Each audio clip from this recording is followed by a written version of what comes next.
Hoje o céu ganhou mais uma estrela brilhante. Sebastião Salgado partiu. E com ele, o mundo ficou mudo. Caiu o silêncio sobre uma voz que falava por milhões de vidas esquecidas, deslocadas, empobrecidas, ameaçadas, que ele retratou não como vítimas, mas como seres inteiros, dignos e urgentes.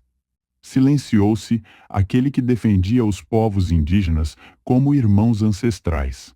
Aquele que via na floresta um ser sagrado e na terra uma mãe em agonia. Partiu o homem que, com uma câmera na mão e a alma em brasa, lembrava ao mundo que o planeta sangra e que há beleza mesmo na dor se for olhada com compaixão. Hoje, o mundo perdeu mais do que um fotógrafo. Perdeu um guardião da terra, um cronista da dignidade, um escultor de luz. E agora ele se junta aos gigantes que já habitam a eternidade da imagem. Essa constelação feita de coragem e humanidade brilha dentro e fora de cada olhar desperto sensível à luz. E aqueles que ainda têm os pés na terra e a câmera entre as mãos, cabe agora continuar a sua missão. Fotografar com verdade, com afeto, com consciência, com alma. Mestre da luz e da alma, obrigado por nos ensinar que cada imagem é um ato de amor e resistência. Seu olhar incansável sobre a humanidade e a natureza ecoará para sempre, iluminando nosso caminho na arte e na vida. O Sebastião do Brasil permanecerá vivo onde houver respeito, dignidade e luta por justiça. E a sua obra continuará a despertar consciências e inspirar corações, pois não há despedida para quem se fez ponte entre mundos. Bem-haja na terra. Fala pessoal, como é que é? Eu já tinha gravado o vídeo e aí hoje realmente eu acordei como se fosse um dia pós-terremoto, com a morte do mestre, esse sim é mestre, Sebastião Salgado. E por uma daquelas coincidências estranhas, também é o dia do nascimento, né, do aniversário da minha mãe. E esses dois lados são parte muito importante da minha vida. Primeiro porque a primeira câmera que eu tive na vida me foi dada pela minha mãe, que, olha, suou muito para sustentar os filmes, né, os químicos que eu comprava, que eu ficava estudando sozinho, lá no meu quarto, através dos livros, né, porque eu nunca tive grana para ir para uma escola, o que foi, na verdade, a minha grande vantagem, não ter feito parte de de um sistema de ensino de fotografia, que é uma arte. A gente vai falar um dia desses sobre isso.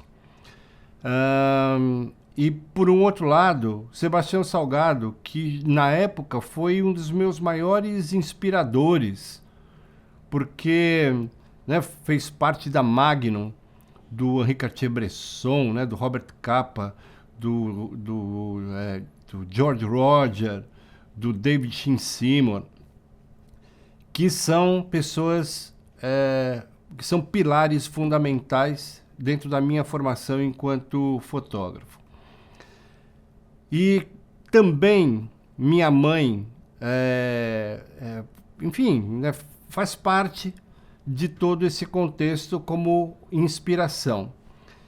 E a minha irmã veio recentemente para cá me visitar, e foi por isso também, depois eu vou explicar um pouquinho mais para frente, porque essa parte eu estou colocando agora. Eu já estava com essa camiseta aqui, que é do Instituto de Pesquisas Ecológicas, que eu trouxe do Brasil, é uma camiseta que eu uso assim em ocasiões muito especiais. É um grupo que eu fui voluntário e ainda sou voluntário, né? Mesmo à distância, como fotógrafo, um grupo de ecologistas, de pessoas que têm o cheiro da floresta, que combinam muito com a energia do Sebastião Salgado e da Lélia, a esposa dele, né, que com o Instituto Terra tem uma onda muito parecida. E minha irmã me trouxe esta foto aqui da minha mãe. Vocês veem que ela tem até um brilho, tá vendo? Como se fosse um espelho. E isto aqui é a prata que faz parte de todas as emulsões fotográficas analógicas, seja do filme ou seja do papel fotográfico. Tem o nitrato de prata, brometo de prata, iodeto de prata, e que são sais que depois de todo o processo de revelação passam por um processo, uma filtragem química que recupera a prata. Então é assim, é uma fotografia feita de prata, que eu acho que é uma grande diferença em relação ao digital, que é feita de nada, é feita de eletricidade. É bem diferente, uma é feita de luz e outra de eletricidade. São duas coisas em tempos diferentes e não é isso que está em causa. Mas eu queria que você visse aqui aquilo que eu sempre falo sobre a fotometria, sobre a capacidade. Cara, olha os detalhes. Eu até digitalizei essa foto e eu vou passar, enquanto eu estou falando, eu passo para vocês. Isto é o material que me compõe enquanto fotógrafo, porque esta jovem, né, eu nem estava nesse planeta, e através da minha mãe, que era muito jovem, né, pode ver, olha, eu vim para cá. Então, alguns de vocês têm falado, faz aí um vídeo, eu vou fazer, mas eu vou fazer um vídeo muito bem pensado, porque, assim como o Sebastião Salgado, eu também, às vezes, fico numa briga interna sobre o que é fotografia de verdade. Né? Se é aquela que Niepce criou em 1826, que chamou de heliografia porque ela usa a luz do sol, ou se é a fotografia digital, que é uma fotografia que é feita de eletricidade. Então, essa é uma discussão interna que também sempre norteou o pensamento do Sebastião Salgado. E como esse vídeo fala das DSLR, das dicas para que você não gaste com besteira, sabe? Com o discurso equipamentista de canais que só querem te enganar. Entendeu? Porque eles próprios se enganam com relação àquilo que é a própria fotografia, a fotografia de verdade, e criaram, de alguma forma, a desfotografia. Mas não é o tema desse vídeo. Mas eu não queria deixar de fazer aqui a minha homenagem a esse grande brasileiro que não gostava de ser chamado de maior fotógrafo brasileiro. Eu acho isso muito legal. Ele dizia que nem era artista, que ele era só um fotógrafo brasileiro. Então, isso é muito diferente daquilo que acontece hoje nas redes sociais, onde aparecem esses cogumelos com cabeça de nada, viram celebridades porque tem aí 100, 200 mil seguidores, e aí acham que isso é ser fotógrafo. Não, isso é ser desfotógrafo. E uma das coisas mais interessantes dentro dessas coincidências que já aconteceram, né, com relação ao nascimento da minha mãe, a vinda da minha irmã que me trouxe essas fotos, a passagem para o outro plano do Sebastião Salgado, eu queria deixar aqui uma informação que eu acho que é importante que você saiba. O Sebastião Salgado só se tornou o fotógrafo Sebastião Salgado quando foi obrigado a fugir do Brasil, mudou, né, fugiu para a França, fugindo da ditadura, que ele mesmo classifica como sangrenta. Então, hoje em dia, eu vejo esse bolsonarismo, né, que trouxe de volta todo esse terror e que inclusive polarizou o Brasil. E eu vou, no próximo vídeo, mostrar como o fotógrafo e a política eles são inseparáveis. Isso é aquilo que aconteceu, inclusive, numa celebração em 1947, logo depois da guerra, quando, numa reunião com uma garrafa de champanhe, foi criada a Magnum, que, segundo consta, já era uma inspiração do Robert Capa. Foi a primeira cooperativa de fotógrafos, no sentido de fazer com que os fotógrafos tivessem mais poder sobre o próprio material, que até então era das revistas e das editoras. Então isso mostra um novo caminho, e o Sebastião Salgado foi convidado para fazer parte da Magnum, ficou lá 15 anos, ainda é um membro honorário. Então, isso vai fazer, inclusive, com que você reveja a sua própria imagem enquanto fotógrafo. Porque fotógrafo tem que ter uma participação social, e eu só me considero fotógrafo quando eu olho lá no meu site, vejo o link responsabilidade, é quando eu mais me sinto fotógrafo, porque eu uso a fotografia como ferramenta de inclusão, como uma forma de desenvolver capacidades, de ser empático, interventivo, porque o resto da fotografia comercial não me faz um fotógrafo. Eu posso fotografar bem, mas eu só sou fotógrafo quando eu tenho uma preocupação com o outro, não comigo. E eu acho que esses desfotógrafos e os canais de fotografia que o YouTube trouxe tem tudo menos essa preocupação com você, com o seu sucesso. E por isso eu fiz esse vídeo que você vai ver a partir de agora, onde eu mostro exatamente quais são os equipamentos muito baratos e classificados como obsoletos por esses canais. Espero que mais esse vídeo venha mostrar que esse caminho que você segue de gastar, que isso só vai levar você para o buraco e para a frustração e para o prejuízo. Enquanto eu vou mostrar para você um caminho que poupa o seu dinheiro, rentabiliza o seu investimento e ainda traz lucro e felicidade. Se você quiser usar o seu equipamento, fazer uma luz profissional com equipamento muito barato, é aqui mesmo, você está no lugar certo. Beleza? Então eu queria fazer essa introdução e deixar você bem a par do que vai acontecer. Então vamos aí para essa parte prática do mundo real, porque aqui é tudo profissional. Roda a vinheta aí que é nóis.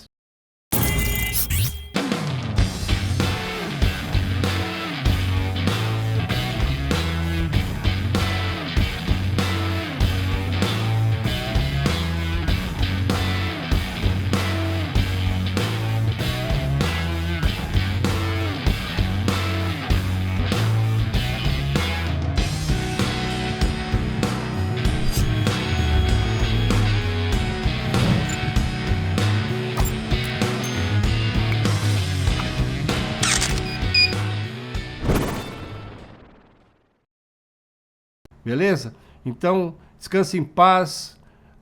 Sebastião Salgado, minha mãe, parabéns. Espero que vocês se encontrem e que estejam aí ouvindo isso que eu falei. Tá bom? Ó, beijo duplo. Vamos lá pro vídeo.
Fala pessoal, como é que é? Tudo bem?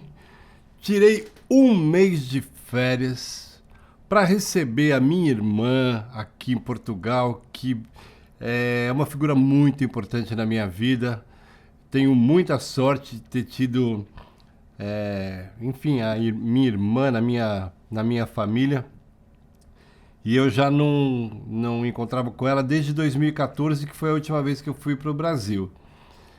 E também eu estou muito focado nos meus novos projetos, enfim. Mas eu, obviamente, sempre fico pensando aqui no canal, mas de vez em quando eu preciso mesmo tirar férias, até porque eu aprendi que quando eu fico com raiva, é melhor eu ficar na minha, deixar o tempo passar. E daí você pode estar perguntando, mas por que você fica com raiva, Magnola? É muito simples.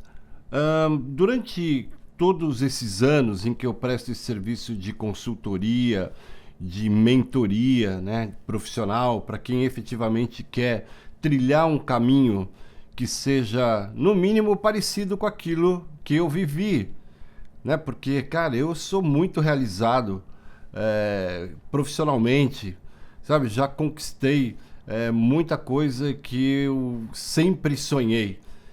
E eu sou dos poucos, talvez o único hoje em dia, representante de uma geração aqui no YouTube que pode trazer para você algumas informações que criam uma ponte entre a minha história e aquilo que você sonha, com realidade, com verdade, com uma capacidade de investir de uma forma inteligente, sem excesso de equipamento.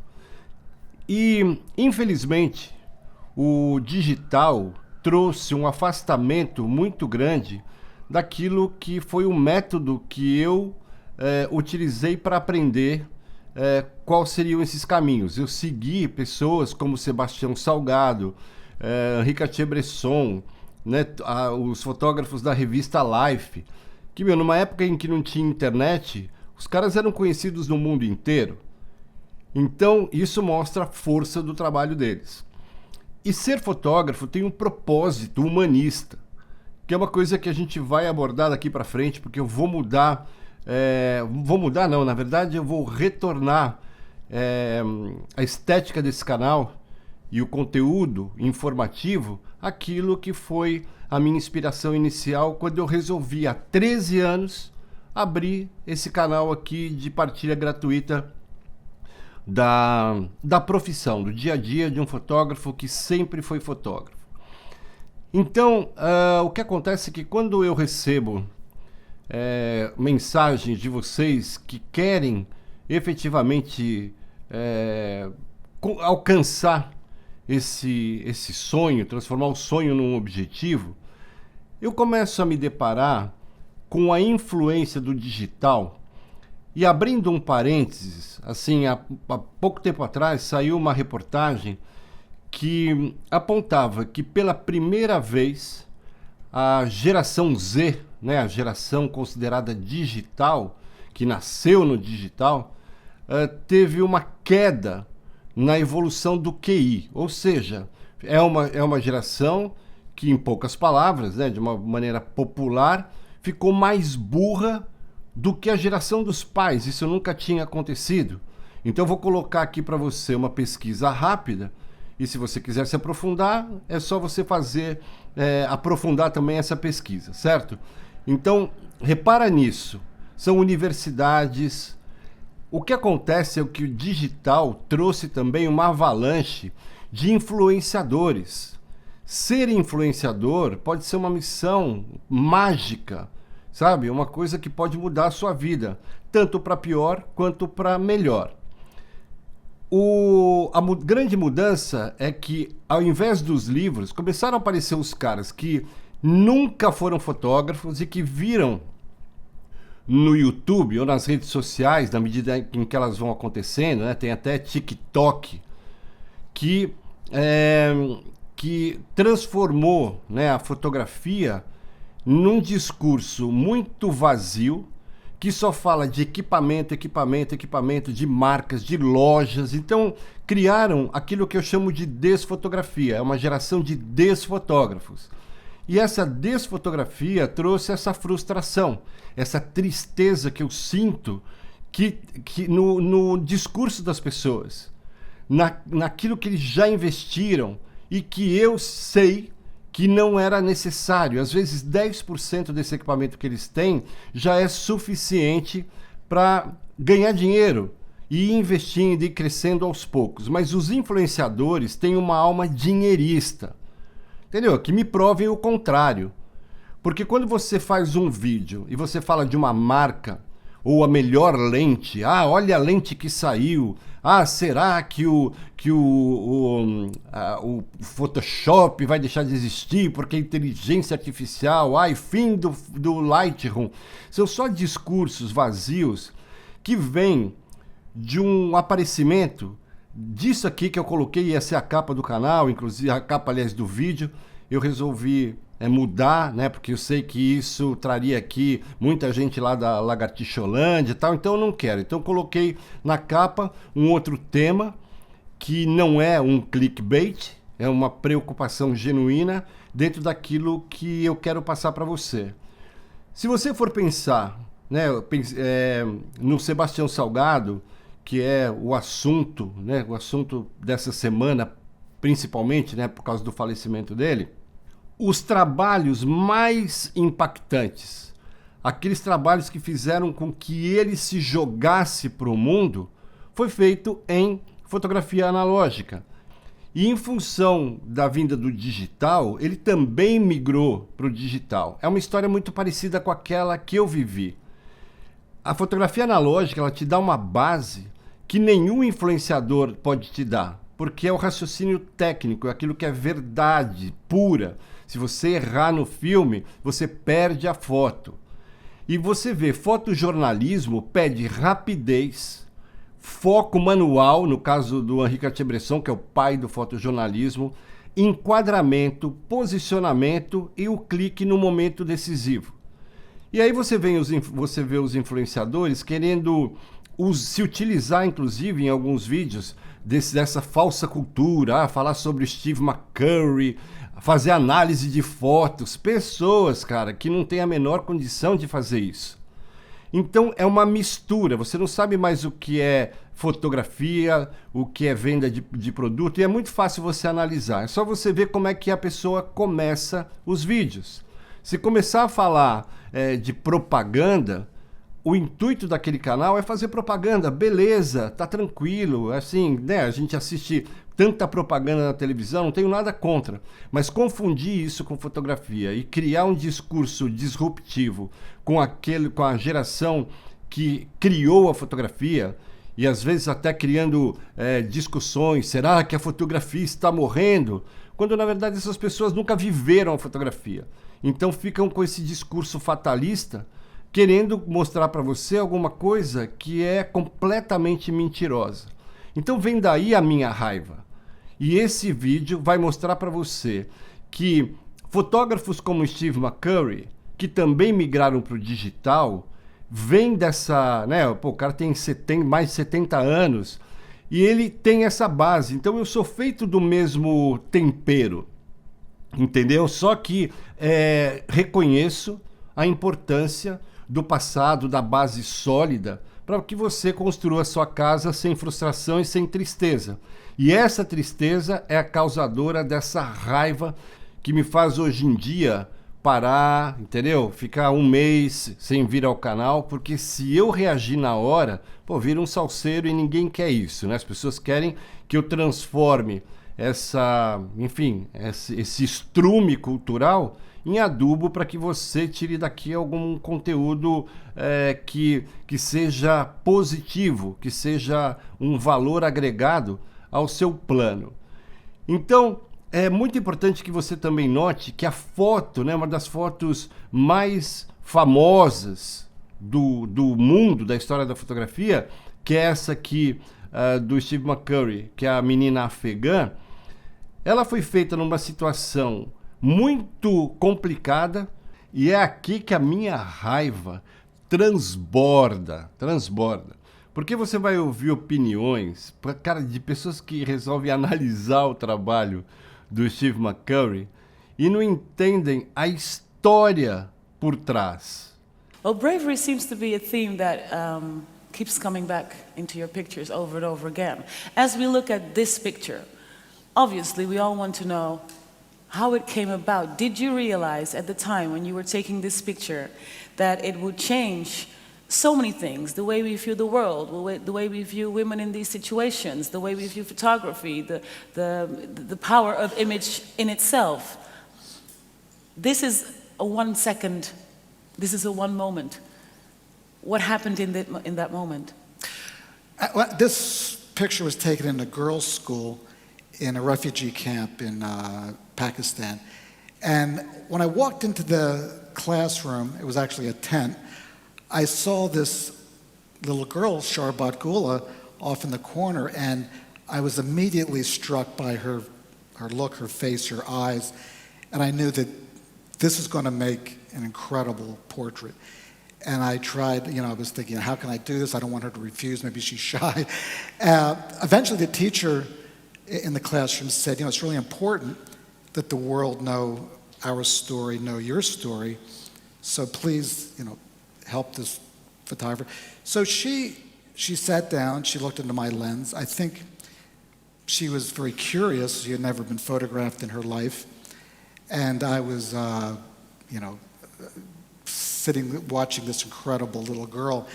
And it's one of those once-in-a-lifetime pictures where the light was right, her expression was right, the background. There's such a sense of authenticity about the picture. It's not posed. She's just sitting there. I didn't ask her to do this or to do that. She's just looking into my lens, giving me this very honest expression. And after 1 minute, maybe 2 minutes, she got up and just walked away, and she thought that was the end, and went back to playing with her friends in the classroom. Again, I didn't see the picture for, 6 weeks or whatever. I got back, and as I was going through the film, I looked at this picture and thought, this is an incredible picture. It ended up on the cover of the National Geographic magazine. And I don't think a day has gone by since 1985 that we haven't received a letter, an email, a request of some kind wanting to help her, to find out more information about her. And that continued up until today. We actually went back and looked for her, trying to find her. There was so much interest in her. And by just some sheer miracle, we were able to find her again in 2002. And we found out that she was a mother. She had 3 daughters. And we immediately wanted to help her and actually compensate her for the use of that picture 17 years earlier. And we actually keep in touch with her even today, and want to make sure that anything we can do to help her in her life and her family, we're there to support her. Now, we understand that picture changed a lot, like I said, maybe even for photography itself, but what did that do, what did it mean to you personally? Because then you became the photographer that shot that picture. Yeah, that picture changed my life. That's the first line which will be in my obituary. It will be, Steve McCurry, the photographer, shot the Afghan girl.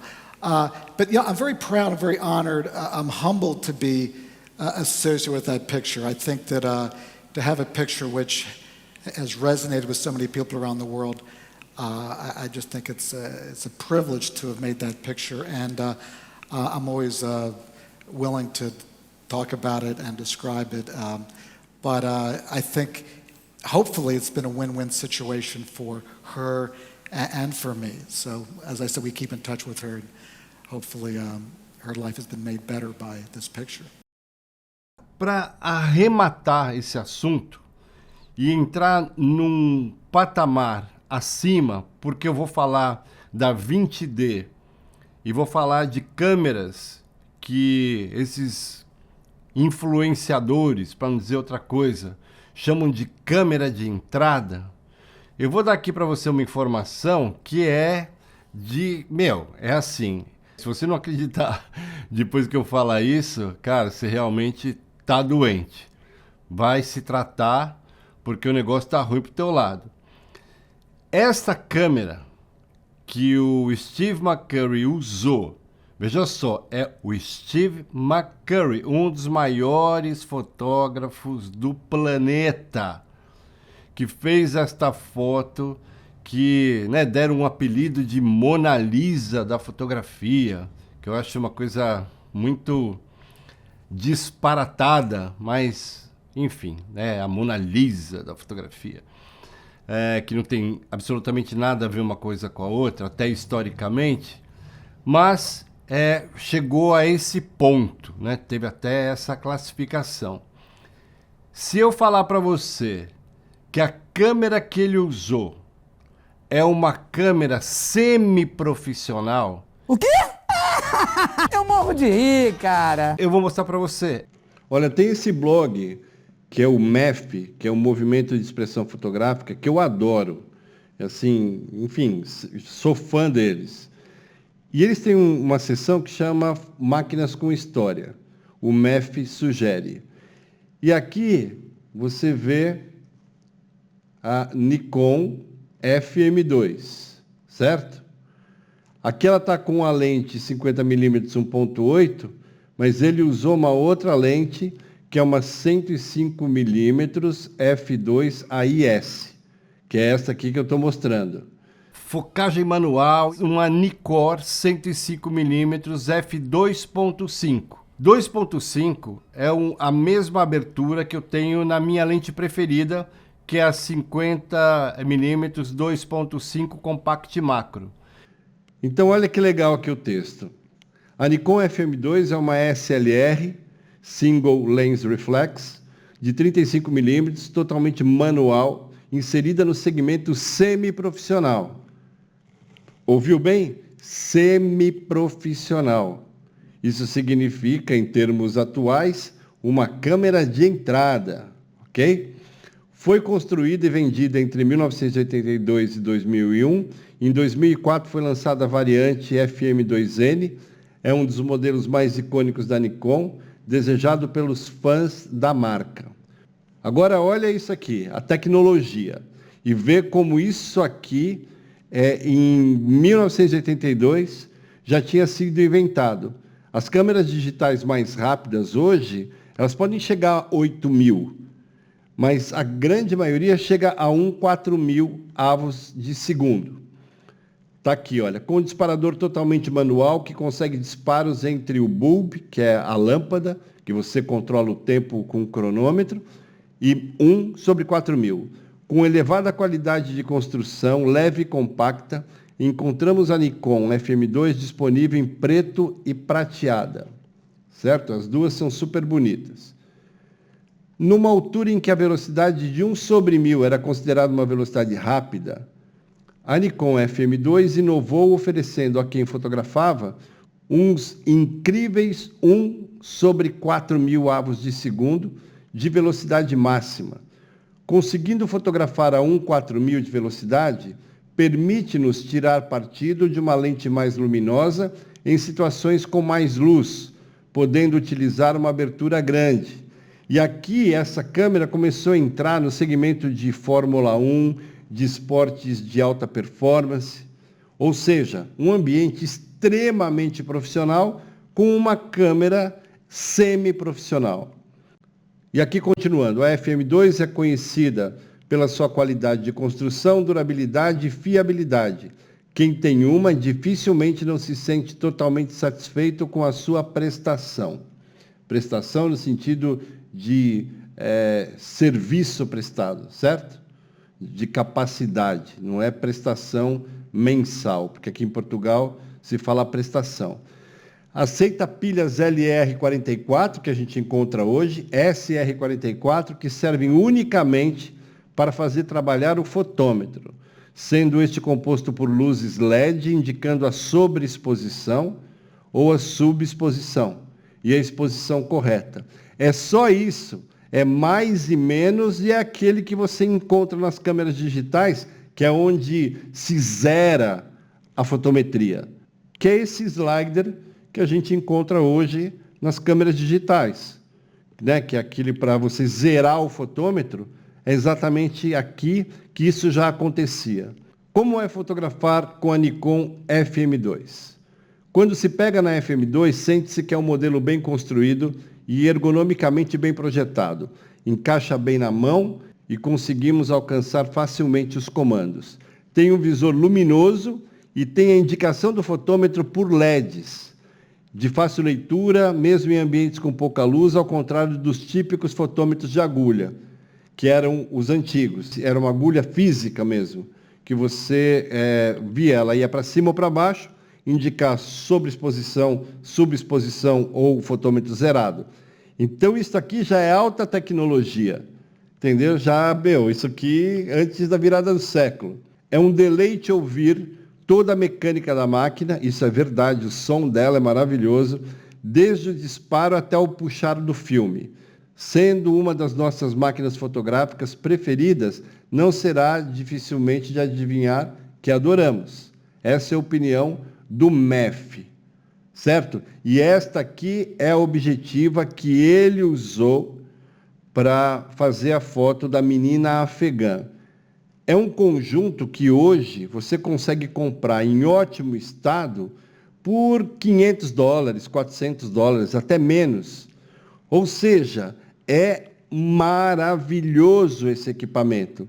E ele seria considerado hoje como uma câmera de entrada, que é esse besterol que esses influenciadores aí, dinheiristas, querem enfiar na tua cabeça. E eu vou provar que isso é mentira. Vou provar com fotografia, não é com blá, blá, blá.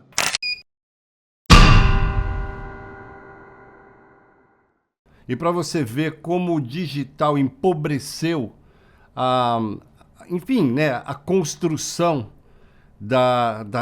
de uma boa fotografia, tanto mentalmente como fisicamente, você tem um filme Kodachrome que ele usou, ISO ou ASA, que era a codificação técnica, que era o nosso ISO analógico, é o ASA 64, que numericamente é a mesma coisa hoje em dia.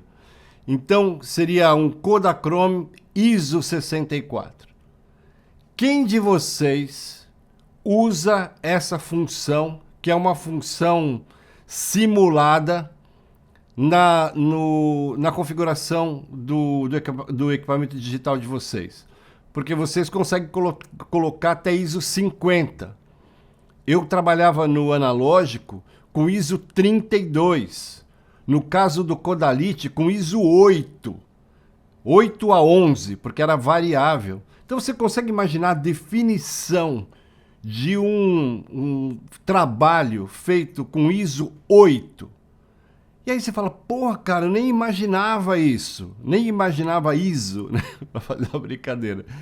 Então é um conjunto que qualquer pessoa amadora poderia comprar, mas faltou o quê? Faltou a coragem, faltou enfim, a vocação para recuperar todo o conceito, né, que veio antes através dos fotógrafos humanistas da Magnum e que se incorporou como uma semente no coração criativo do Steve McCurry. Então é muita bobagem, velho, muita bobagem. Esses analistas de foto, para mim, são assim, a primeira coisa que eu acho que é um dos grandes absurdos. Entendeu? Quando eu analiso as fotos desses caras, eu tenho até que calar a boca, porque senão, puta, vai acabar o estoque de boneco de voodoo com a minha cara. Entendeu? Mas esse espaço é meu e aqui eu falo o que eu quiser. Então acho que isso cria uma ponte direta com esse conceito de câmera de entrada. Isso não existe, ainda mais hoje, que você pega uma câmera, sei lá, uma 200D, que seria a SL2 ou SL3, pô, as câmeras têm 24 megapixels, meu. Entendeu? Você pega uma 5D Mark IV, tem 30. Uma D800 tem 36. E vou mostrar que quem entende o filme, entende o digital. Compreende exatamente o que é a fotografia e consegue também agora decifrar quando você se deparar com um desfotógrafo fazendo desfotografia e trazendo desinformação. E você escuta, inclusive, algumas pessoas que dizem que para você fazer fine art, porque essa foto para mim é um dos exemplos de fine art, você precisa comprar, se quiser fazer uma grande ampliação, você tem que comprar uma médio formato.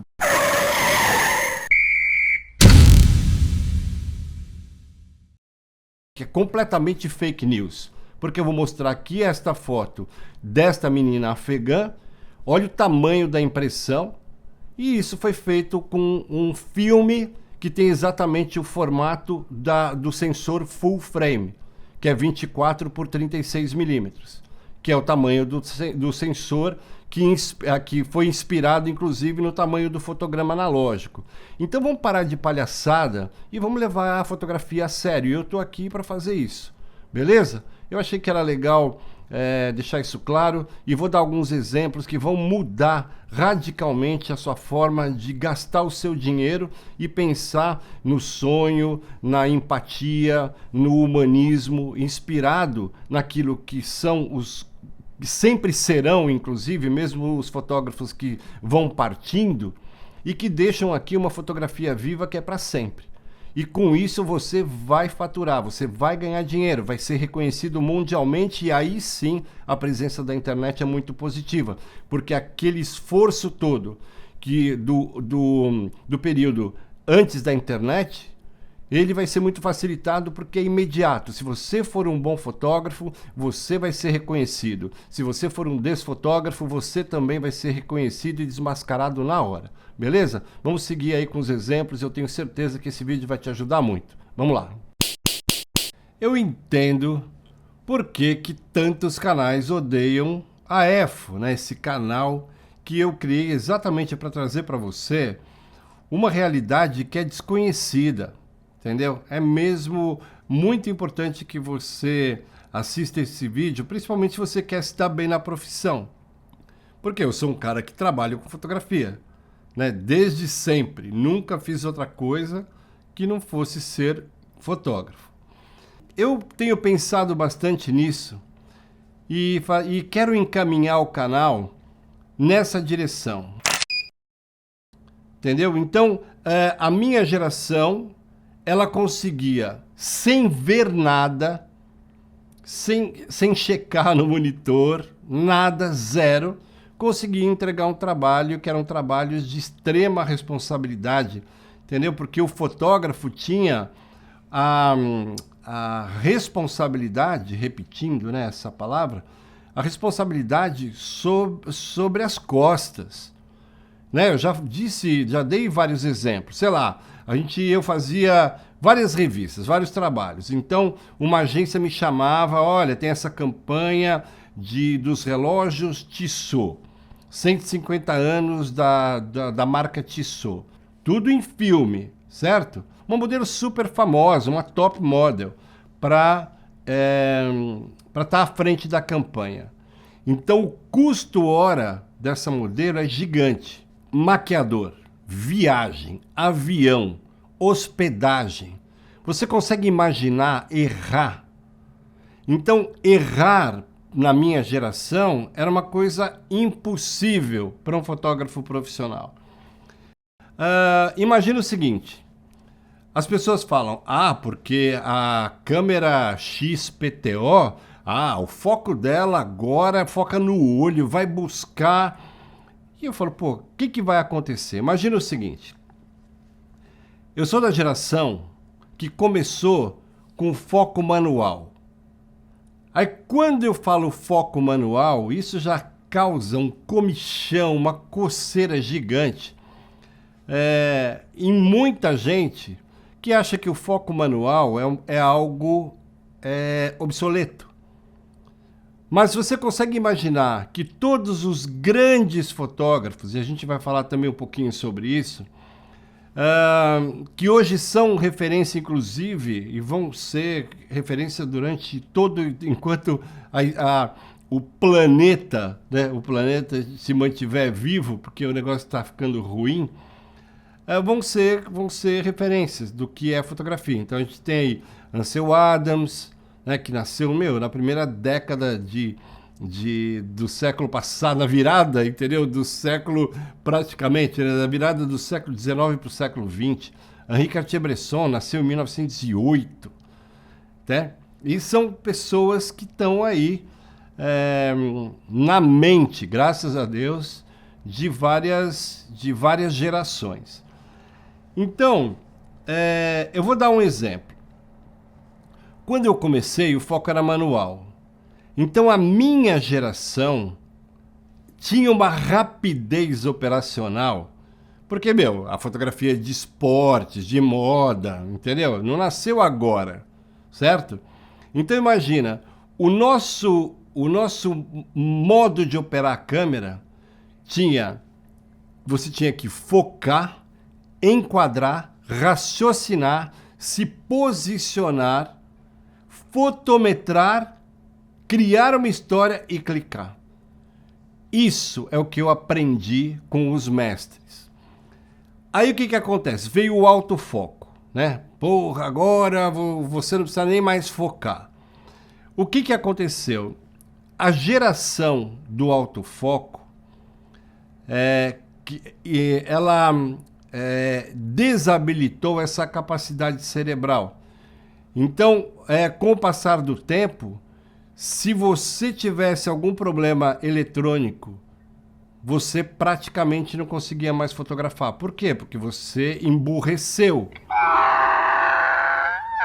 É a mesma coisa que uma pessoa que tem aí que aprende a dirigir com câmbio manual, entendeu? Depois pega um câmbio automático. Beleza, deu pau no câmbio automático, pega um carro com câmbio manual e a pessoa sai andando, né, com embreagem e tal.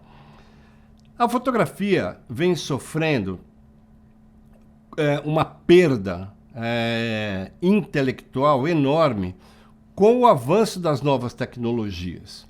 Eu não sou contra, eu acho que a tecnologia traz muita coisa legal, mas no âmbito da fotografia trouxe um tsunami de diarreia mental, velho, que assim é muito preocupante.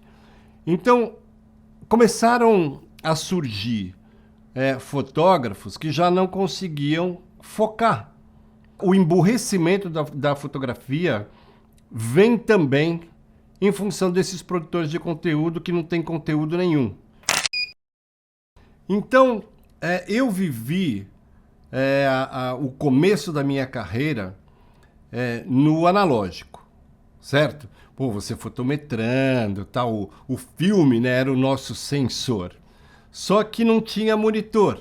Então, toda a parte de construção fotográfica, ela acontecia dentro da cabeça. Você tinha que ser bom, porque senão não ia ter futuro. Não tinha YouTube, não tinha TikTok, essas merdas, para esses caras ganharem um troco. Porque o que se ganha nas redes sociais, cara, é um troco mesmo. Você pode ter certeza. Então, houve uma mudança a partir do final dos anos 90, houve uma mudança drástica no comportamento do mercado, porque chegou o digital, já no mercado profissional, e eu sempre adorei novas tecnologias. Então, eu me adaptei muito rápido, comecei a encontrar um caminho que mantivesse o meu faturamento e o meu crescimento dentro do mercado, já migrei para o digital, sem perder tudo aquilo que o analógico traz do ponto de vista de qualidade de raciocínio técnico. Porque para você conseguir uma imagem no filme, você, como eu disse, você não enxergava nada. Então imagina a responsabilidade. E o fotógrafo, se tiver dado uma lagartixadinha, não precisa ser uma lagartixada, e errou, por exemplo, em filme cromo, né, que era a matriz que a gente usava, um tipo de filme, se você errasse 0,7, por exemplo, cara, eu não estou falando nenhum ponto, estou falando 0,7. O trabalho estava comprometido. Para consertar aquilo é um rio de dinheiro, entendeu? Quando dava para consertar. Então a adrenalina que a gente vivia, cara, era assim constante. Desde o momento de fotografar, aliás, desde o momento que é escolhido para o trabalho, até o momento que o cliente fala, porra, cara, que ficou demais. Não tinha como errar. Olha, eu acho que a forma mais legal de mostrar isso para você é antes, né, da migração total para o digital, muitos trabalhos, aqueles maiores, tinham que ser feitos em médio formato, que é o caso desses 8 trabalhos aqui que eu separei para você. Tudo isso é feito em fotografia analógica, em filme médio formato, ok? E 2004, como é esta foto aqui, deixa eu separar, já tinha a 20D no mercado e eu já tinha, inclusive, dentro do meu equipamento, essa possibilidade. Porque a gente vai falar exatamente desse momento, que para mim é crucial que você entenda. Essa imagem aqui eu digitalizei diretamente do catálogo.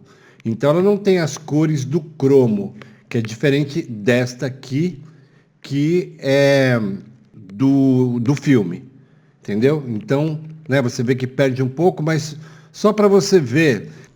E esse cliente, inclusive, é um cliente que eu adorava trabalhar porque os meus filhos eram pequenos e também uma parte do cachê eu pegava em roupa para eles, né, umas roupas muito legais. Então, eu gostava muito de trabalhar com eles, principalmente porque eles têm uma ousadia. Né? Você vê, eles colocaram o modelo negro na capa, deram todo o destaque e era uma coisa que naquela época ainda não era tão comum. Entendeu? Então, isso que você está vendo são fotos feitas em filme. Vou reforçar. E você vai reparar aquilo que eu pratico hoje em dia, que é a medição do fundo em X, certo? E o preenchimento feito ou com rebatedor, ou feito com flash portátil, rebatido no próprio rebatedor para transformar small source em big source. Não mudou absolutamente nada no meu raciocínio. E tudo isso feito com fotômetro. Então, esse resultado que você vê no filme, eu não via no monitor. E hoje vocês têm um monitor à disposição e não conseguem avançar na profissão. A gente vai falar sobre isso um pouco mais para frente. Então, repara que a luz principal, o X, vem aqui do lado esquerdo. É aquilo que recorta, que dá esse brilho na camisa.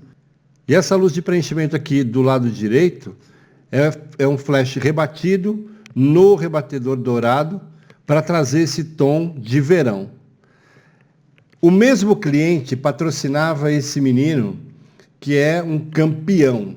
Então imagina, focar, enquadrar, carregar o filme, né, o filme virgem, né, fazer com que o filme avance. Tudo isso a gente fazia de uma forma muito rápida. Então, os automatismos fazem com que você perca essa habilidade. Agora, aqui já é um outro trabalho feito para moda infantil feminina. Então, repara nessa luz que recorta no chapéu. Consegue enxergar aqui aquilo que eu falo do X, X sobre 2, X sobre 4?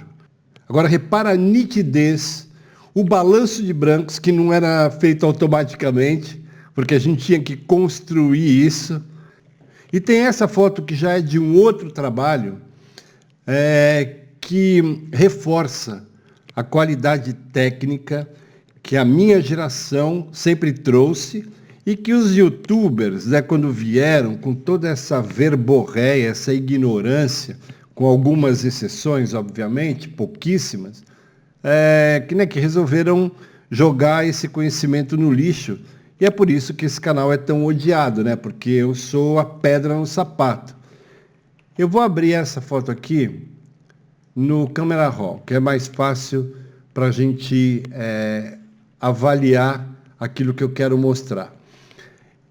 Quero que você veja os brancos, a qualidade do preenchimento. Isto aqui, nessa modelo está na sombra, a luz de recorte, ela vem de trás.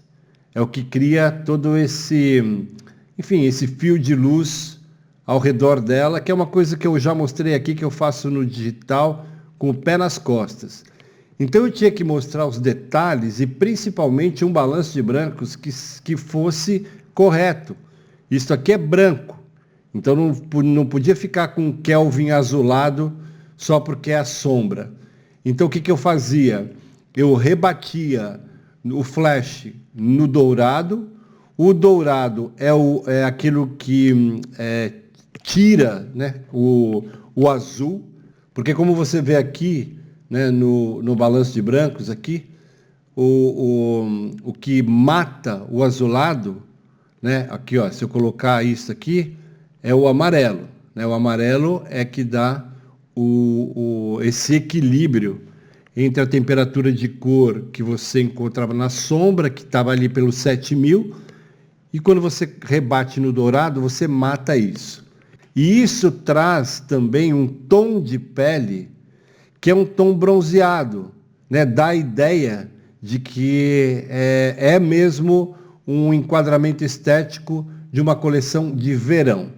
E isso é fotografia analógica. Olha esse desfoque e as cores que o filme traz e que o digital está tentando agora copiar.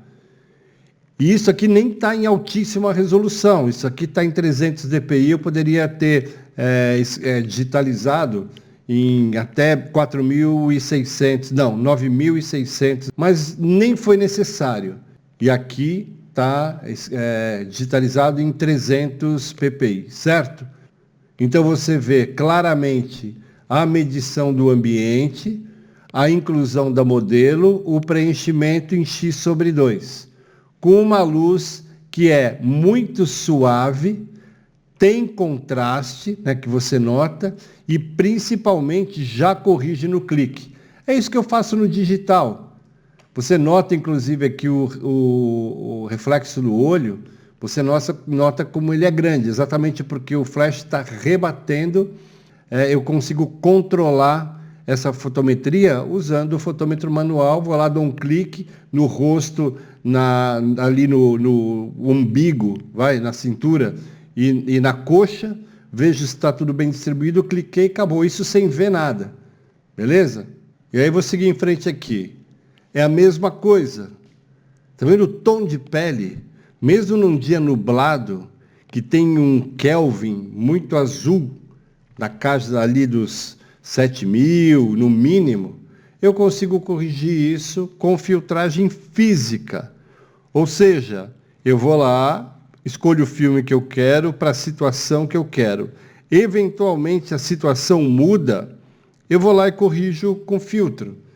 Então, o digital para mim, cara, é quase como jogar videogame no automático, entendeu? Não tem muita adrenalina, percebeu? É uma coisa assim muito menos construtiva do ponto de vista do raciocínio. Então você acaba perdendo essa habilidade. Então, na verdade, também houve uma migração desse conhecimento para a construção das câmeras digitais. Então, para mim, eu estou num ambiente assim que eu conheço muito bem. Se você só começa no digital e você não conhece o modo manual, o pensamento criativo, você fica nessa lama e ainda vai buscar conhecimento com quem desconhece completamente aquilo que é o próprio conhecimento. E aqui, para finalizar esse trabalho, que também tem moda infantil, esse menininho, cara, ele não parava, entendeu? Então, você pode ver aqui que ele está até de meia, né? Ele tinha que colocar lá um tênis, que era da marca, mas quando eu vi ele andando, e essa sombra, principalmente, eu peguei a minha câmera analógica, uma médio formato, e saí atrás dele, entendeu? Então, olha, o desfoque, o detalhe no chapeuzinho ali, no boné, a marca Banana Danger aqui na cintura, e você nota que ele está em movimento. Então, só por esses trabalhos para o mesmo cliente, eu trago para você um modelo de negócio que inclui a fidelização. Não é só um trabalho, é uma leitura do negócio que dá sustentabilidade financeira. Beleza?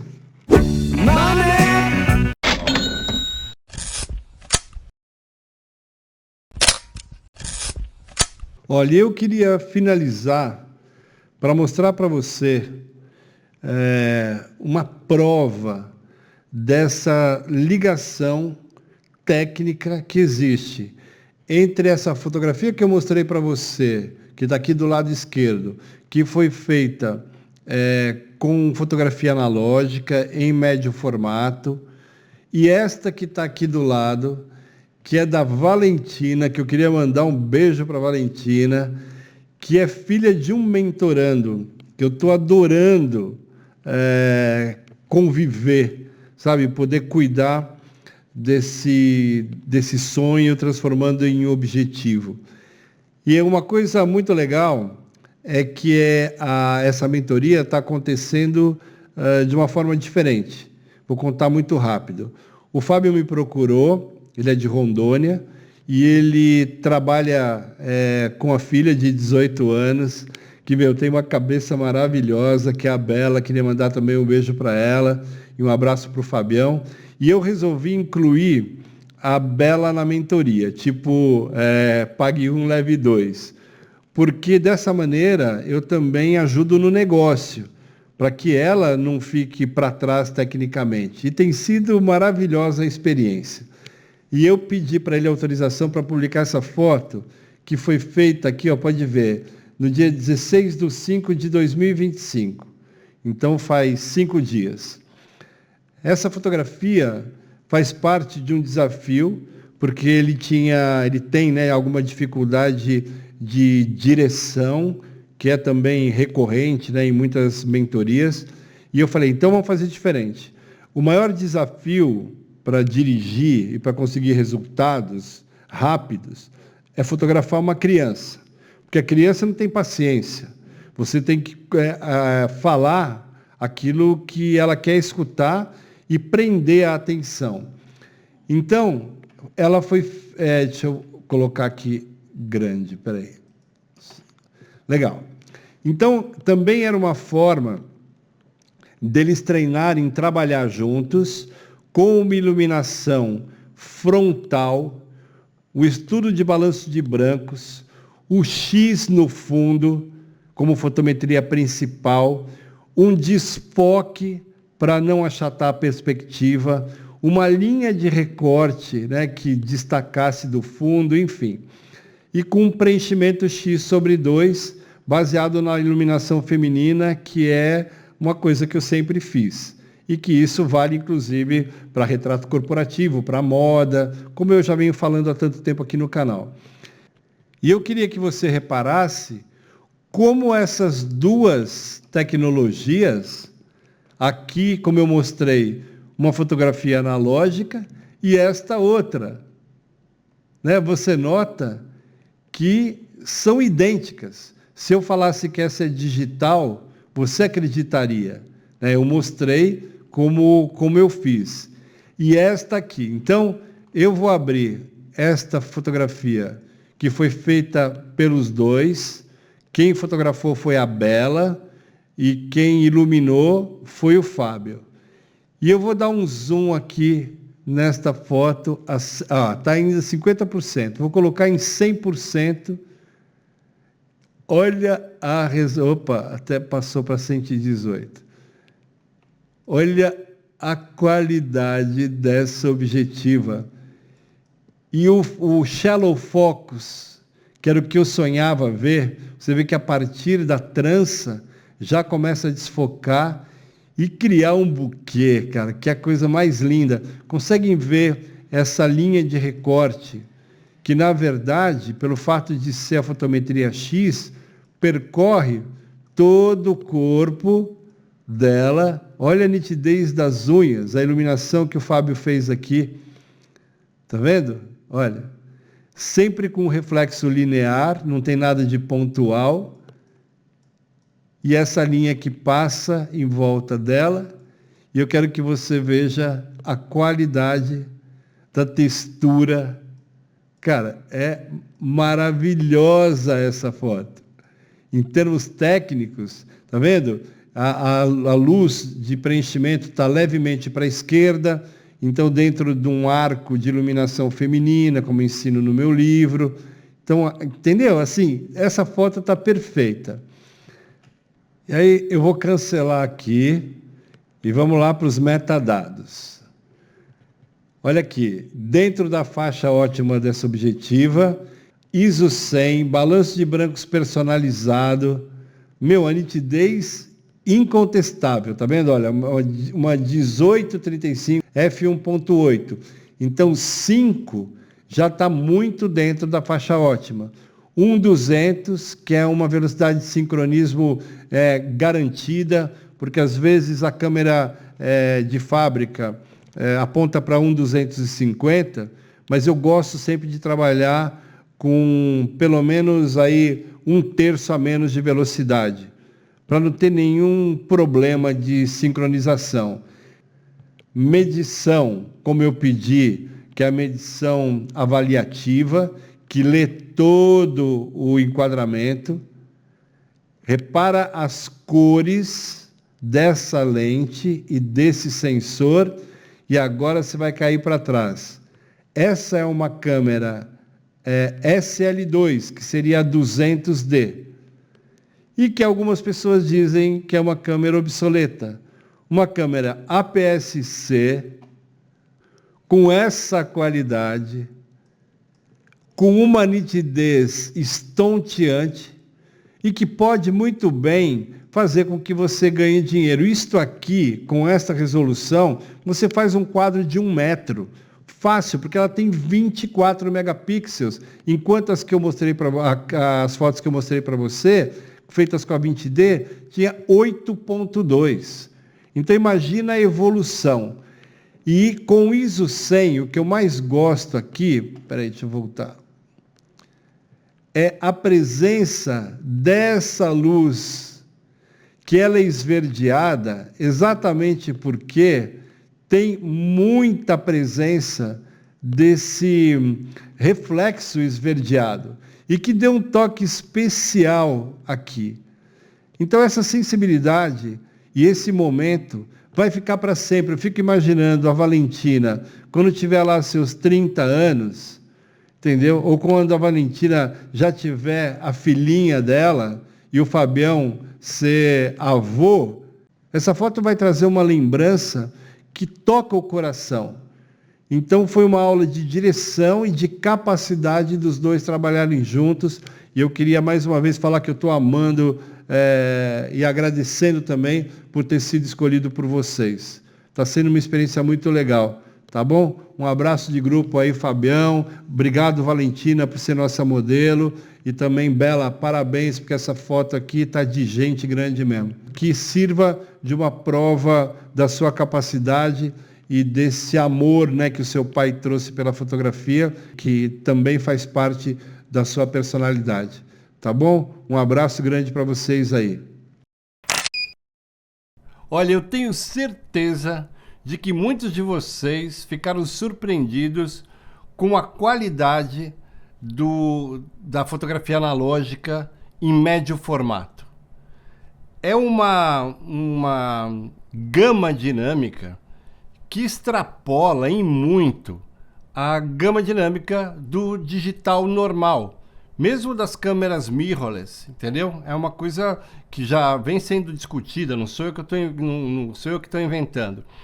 Então, você também conseguiu comparar como é igual, exatamente igual, aquilo que é o cromo para mim, que é o filme, como aquilo que eu sempre defendo sobre o RAW, que é exatamente isso, que é um negativo digital, que eu consigo imprimir em vários tamanhos, que eu consigo mudar espaço de cor. Então a fotografia digital, para mim, ela só veio agregar um outro método, uma outra tecnologia que no fundo, é a transposição daquilo que eu sempre fiz. Com a diferença de que eu consigo enxergar, eu consigo ver, eu consigo corrigir na hora. E mesmo assim, essa nova geração que veio, né, assim, com uma avalanche, cara, foi aí que para mim nasceu a Lagartixolândia. Porque começou a aparecer, sabe, o vírus da equipamentite, e pessoas que, trabalhavam com outras coisas, enxergaram no YouTube um futuro brilhante, ficar, quero ser influenciador. E achando que isso ia ser suficiente para ser reconhecido como fotógrafo. Então, assim, para mim, essa geração é a geração que inventou a desfotografia. Porque a fotografia, ela não mudou. Né? Houve até uma discussão há um tempo atrás, eu já fiz uma parte de um vídeo sobre isso, uma discussão, será que a fotografia está morrendo? E partiu de um grupo fechado, de uma pessoa que nunca viveu a fotografia. Então existe uma disrupção com a verdade.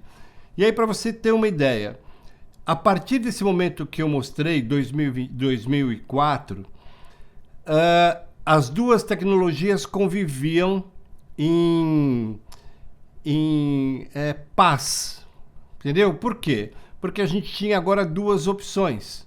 A gente não parou de fotografar porque veio digital. A 20D, que é desse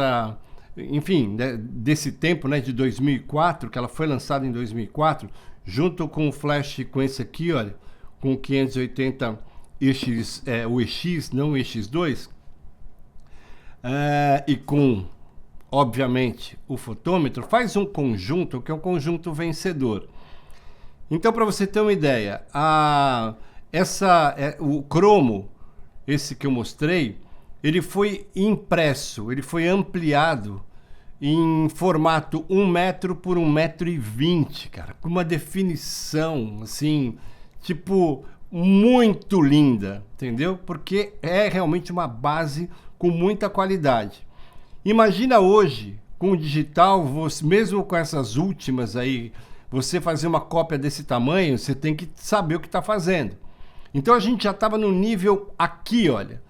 Mas veio essa geração aí dos equipamentistas, e que aí, né, aqueles caras que, tipo, fica fazendo dancinha, palhaçada, e isso soterrou temporariamente a fotografia raiz. Mas como a fotografia, o próprio nome diz, é raiz, velho, não tem como, entendeu? A raiz está lá, ela fura essa camada de estrume, sabe, que veio, né, com a internet, e acaba trazendo de volta aquilo que é essa busca que você vê nas câmeras Fuji, né, de buscar a estética analógica misturada, enfim. Eu acho que é o fechar de um ciclo de burrice e a gente entrar num movimento que é uma ponte entre isso que eu acabei de mostrar e aquilo que está acontecendo agora. Então, para você ter uma ideia, a 20D tem 8,2 megapixels. Você pega uma 5D Mark IV, tem 30. Então, imagina a qualidade. E outra coisa, essa DSLR, principalmente a 5D Mark IV, ela é feita com uma estrutura de aço. As engrenagens são de aço. Depois eu vou colocar aqui um vídeo de uma dupla que transpira confiança, que é de um canal que eu não me lembro agora, mas eu já salvei o vídeo e eu vou mostrar que eles falam, tem uma loja de manutenção, entendeu? De equipamento. E em Florianópolis, se não me engano. E vocês vão ficar de queixo caído quando eu publicar esse vídeo. Não vai ser hoje, mas já está programado. Então, voltando, ela tem 8,2 megapixels e me entrega um arquivo com resolução fotográfica de 20 por 30 centímetros, que é o tamanho de uma capa de revista. Então ela já foi dimensionada para o mercado. Mas eu gosto de fazer um teste de interpolação para ver qual é o limite. E se você interpolar 100%, o dobro do tamanho, ou seja, 60 por 40, você tem uma definição maravilhosa. E quem de vocês imprimiu nos últimos tempos uma foto, uma foto 40 por 60? Pouquíssimos. Imagina então agora que você tem, sei lá, uma 5D Mark IV ou mesmo uma 5D Mark III, mas a 5D Mark IV tem 30 megapixels, 5 vezes mais pixels, mais resolução. E está duvidando? Ó, chupa aqui, ó. Isto aqui é 40 por 60. Nem cabe aqui, olha. Deixa eu ver se eu consigo colocar aqui para vocês verem. Cara, uma definição maravilhosa. Eu não consigo chegar aqui mais perto por causa do microfone. 40 por 60. Tá aqui a prova. Então, muito do que você escuta por aí é baboseira, é coisa que assim... É coisa de cérebro de lagartixa. E eu tenho essa missão de trazer para você uma verdade que eu vivo, né, que eu vivi, para que você não venda o seu equipamento e caia, né, nessa armadilha de que o equipamento é o que vai resolver o teu problema. Não é, o problema não é a câmera, o problema é você que está escutando gente que está mentindo para você. E eu estou mostrando, tentando mostrar. Se você quiser acreditar, acredita. Se não quiser, não acredita. Eu não estou aqui para convencer ninguém. Só estou aqui para tentar ajudar quem quer ser ajudado, certo?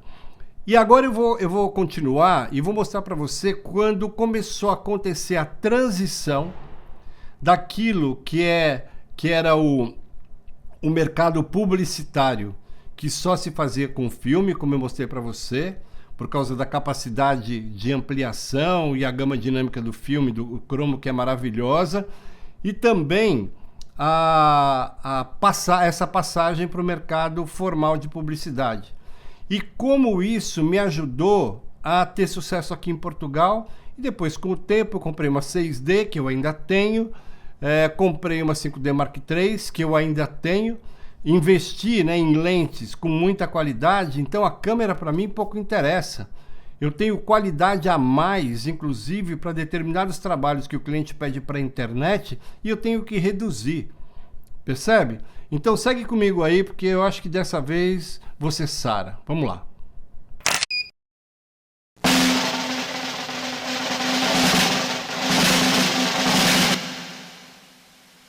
Bom, pessoal, dito isso, a gente vai entrar então agora no mundo real. Eu vou mostrar para você algumas coisas que eu fiz antes de sair do Brasil, que serviram como um portfólio muito legal para que eu tivesse sucesso aqui em Portugal. Até rimou. Porque enquanto você não tiver essa consciência, você vai estar sempre vulnerável a essas pessoas que não têm história nenhuma na fotografia, né? Depois que nasceu a internet, é que apareceram esses caras que, falam um monte de coisa, mas não mostram nada. Quando você cai nessa máquina de lavar roupa, que é o algoritmo, o que vai acontecer é que você vai ficar a vida toda exatamente como esses produtores de conteúdo. Entendeu? Você vai virar um youtuber. Beleza, se essa é a sua opção, legal. Mas se o seu objetivo é se dar bem na profissão, não sonhar, não sobreviver, viver muito bem, como eu, cara, assim, eu não quero mais nada do que aquilo que eu tenho. Pô, já viajei pra caramba, conheço um monte de países, tenho clientes na Europa. E porra, entendeu? Saí do Brasil com uma mão na frente e outra atrás, só com o meu conhecimento, porque tinha sido roubado, e estava sem equipamento nenhum, só com a 20D, lente do kit e o flashzinho 580X, que nem é da série 2, o EX ainda. Então imagina, 20D de 2004. Esse flash foi lançado em 2004, era o equipamento tipo foda da época. E eu já tinha, porque este flashzinho aqui já tem High Speed Sync. Ele já trabalha com TTL, com ETTL, com ETTL2. Entendeu? Então nada mudou. Zero mudança. Eu vou contar essa história e a gente vai curtir muito juntos, porque a partir desse momento você consegue, inclusive, saber como é que pode construir um portfólio, já começar a fazer uma comunicação integrada com uma luz profissional, com uma câmera DSLR, e daí você vai olhar os resultados e vai falar, cara, como é que você conseguiu? É simples. Com o fotômetro você pinta, você entende onde está faltando luz, aí você vai lá, começa a preencher. Eu trago para você aquilo que é o mundo real. Essa é a diferença. Se você está querendo saber de equipamentos novos, que gastar o seu dinheiro, é ali, ó. Não é, você bateu na porta errada.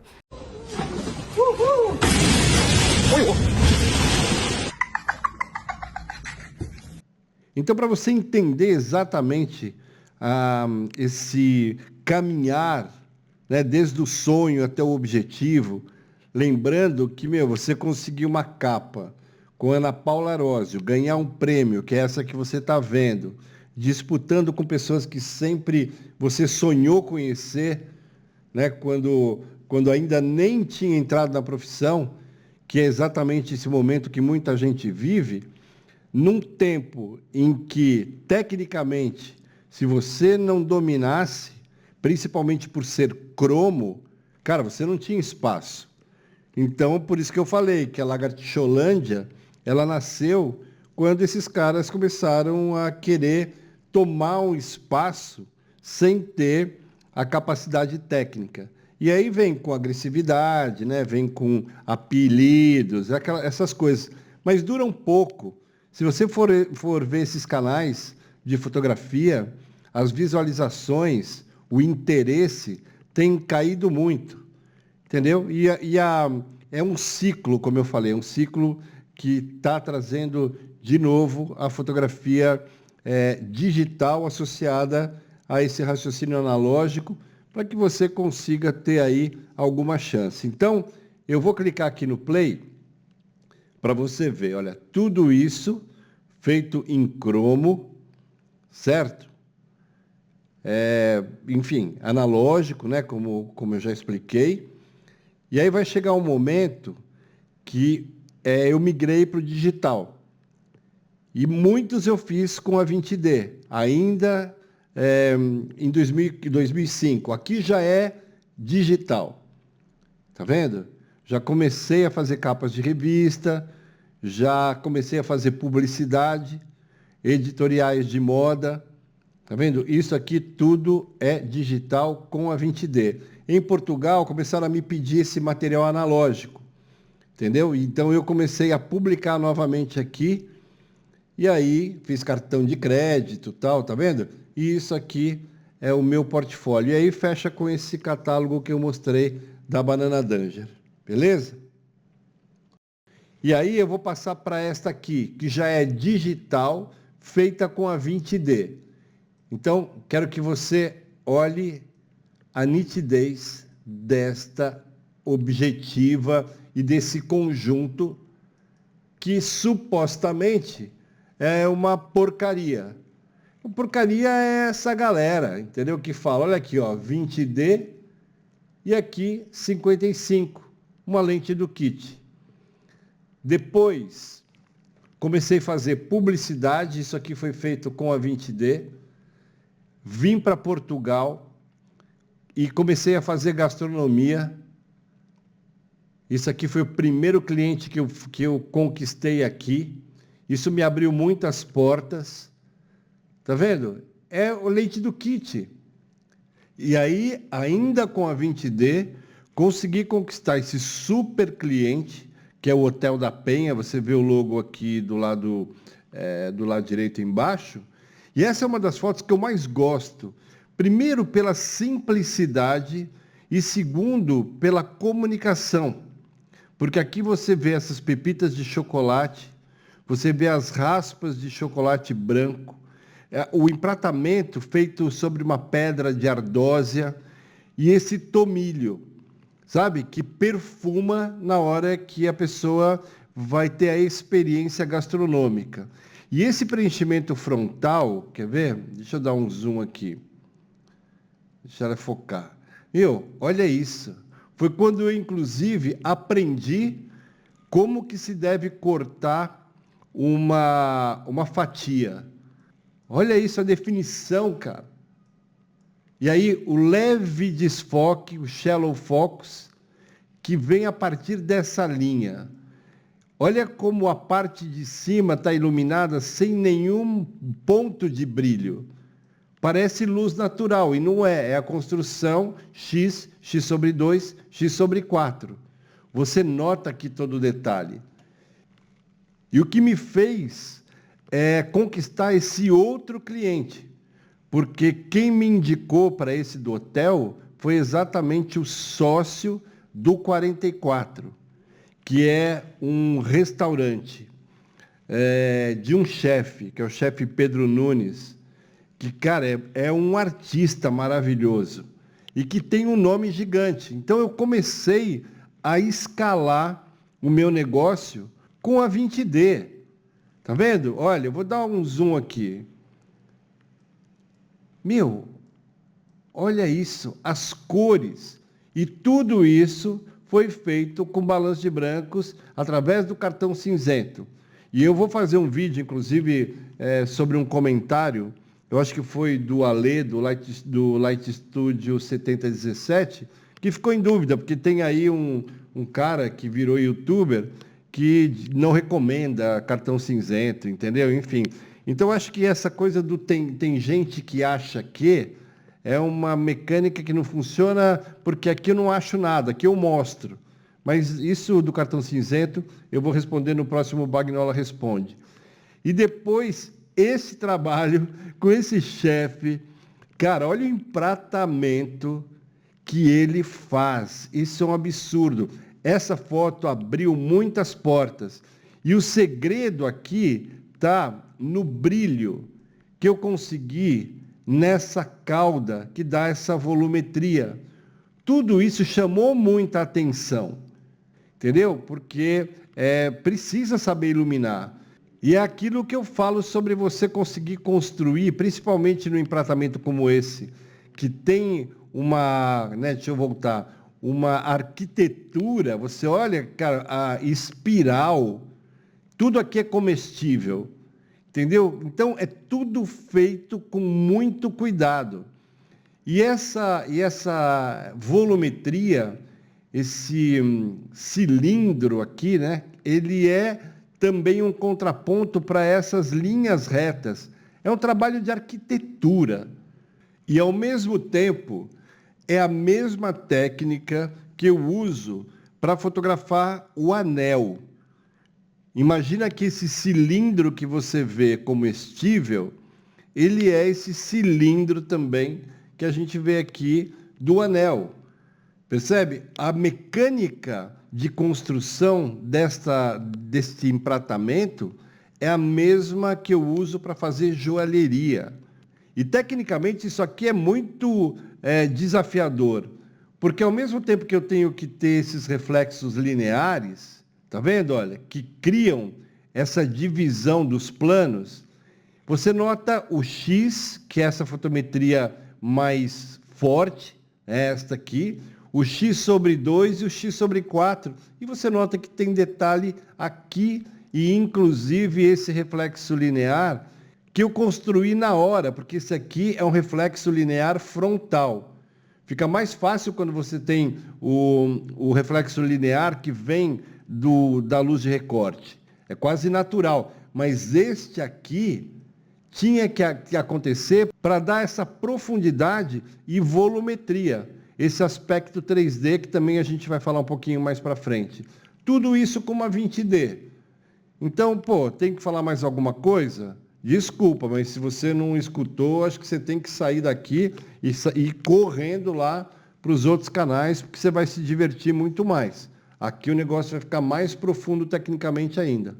E esse foi, então, sabe, aqueles momentos de ruptura com o passado, de crescimento profissional, porque foi o maior desafio que eu encontrei na minha vida, posso dizer, do ponto de vista técnico. E isto feito com uma DSLR também, uma câmera velha. Entendeu? Essa foto, o cliente gostou tanto e ele é tão respeitado aqui, porque eu queria conquistar esse cliente, era importantíssimo ter o chefe Sérgio Cambas no meu portfólio. Isso ia abrir dezenas de portas e, ao mesmo tempo, satisfazer a tal ponto aquilo que ele esperava, que ele entrou em contato comigo e disse que o pessoal do Jim Mari gostou tanto da foto que queria usar para publicar. Eu falei, pode usar, e não cobrei nada. Então fica uma dívida moral. Isso faz parte do marketing, entendeu? Eu já ganhei o meu trabalho, mas eu consigo ser diferente, tecnicamente, esteticamente, e ao mesmo tempo fazer um favor para o meu cliente, e isso vira fidelização. Porque aqui é vidro, tá vendo? Aqui é o drink. Puta, cara, é assim, é a textura do restaurante que está naquelas paredes, é esse reflexo que eu construí, que você pode pensar que é um espelho, mas não é, uma técnica que eu uso com acrílico preto.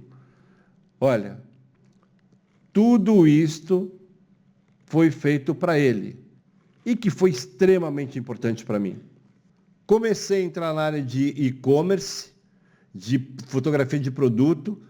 Aqui eu comprei uma lente usada, que é essa que eu falo para vocês terem, que é a 50mm 2.5 compact macro da Canon, que é uma lente brutal. É uma lente que tem... Meu, não preciso nem falar, é só você ver o resultado. Tá vendo? E assim, ela é macro. E é uma lente, inclusive, que foi lançada, a primeira série, em 1990. E foi sendo relançada até o começo dos anos 2000. Eu comprei usada e, é uma das lentes que eu mais gosto, que eu mais cuido. Comecei a entrar na área de joalheria. Esse trabalho aqui é para um cliente francês que produz artesanalmente esses flutes, né, que são esses cálices, vamos colocar dessa maneira, de prata pura. Cada um pesa 250 gramas. Aqui a gente tem meio quilo de prata e que ele vende para o Dubai. Ele vende só para o mercado de alto luxo. E é para colocar no site, tinha essa dinâmica de abre e fecha aqui, ó. Entendeu?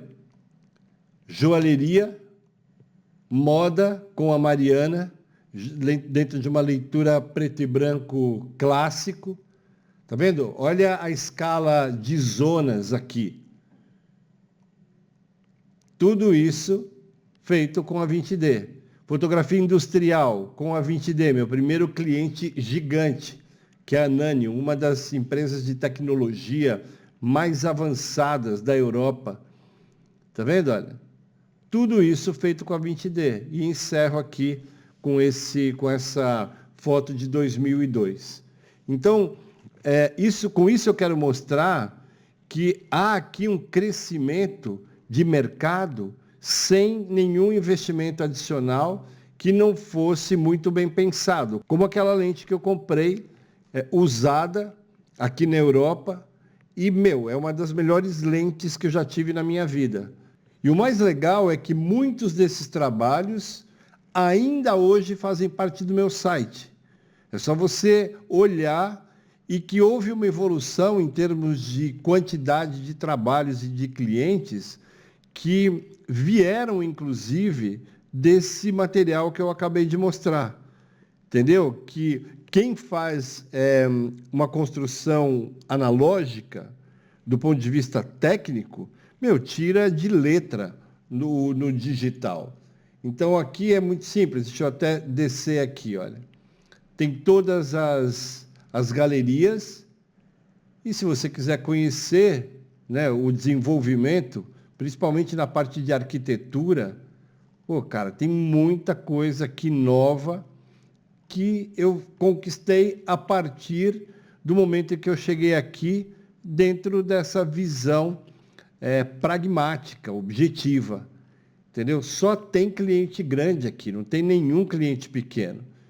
Então, o máximo que eu posso fazer, Deixa eu pegar aqui, ó, fechar isso.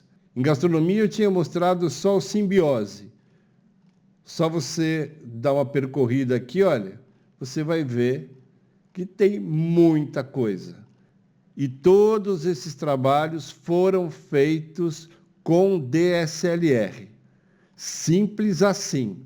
Agora, você acredita ou você segue aí com o equipamentismo, e aí eu só lamento.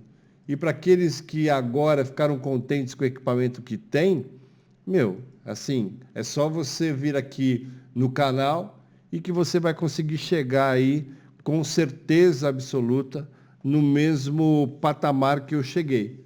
Vindo do Brasil, depois de ter sofrido um assalto e só ter a 20D, a lente do kit, um flash 580X e o fotômetro. Tá aí, a prova dos fatos. Pessoal, é isso. Era isso que eu queria mostrar. Tava com saudade mesmo desses vídeos mais voadora na testa, porque traz realmente um conteúdo que vai te ajudar. Óbvio, vai ter um monte de dislike, comentários, por que que você gastou tempo falando mal dos outros? Não, eu só estou respondendo porque tem gente que fala mal de mim, entendeu? Então, falando mal de mim, eu venho aqui e me defendo. Se não gostar, é só sair do canal. Se gostou, deixa o seu like aí, dá aquela força, vem aqui para esse exército.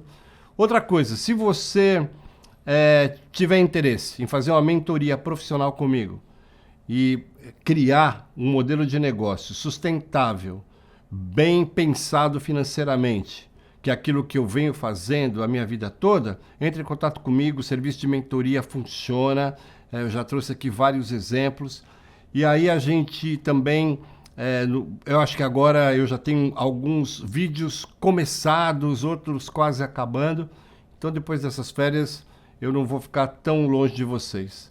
Os meus e-books vão te ajudar porque muito do que você viu aí tá ali, tanto do ponto de vista do contato humano, luz para pessoas, para retrato corporativo, para moda e também para parte de direção do próprio negócio, entendeu? Porque aquilo que você faz para um cliente pode resultar em novos trabalhos como esse que eu acabei de mostrar. Se você quiser, entre em contato pelo WhatsApp, vou deixar aqui e a gente se vê em breve. Tá bom? É nóis! Tchau!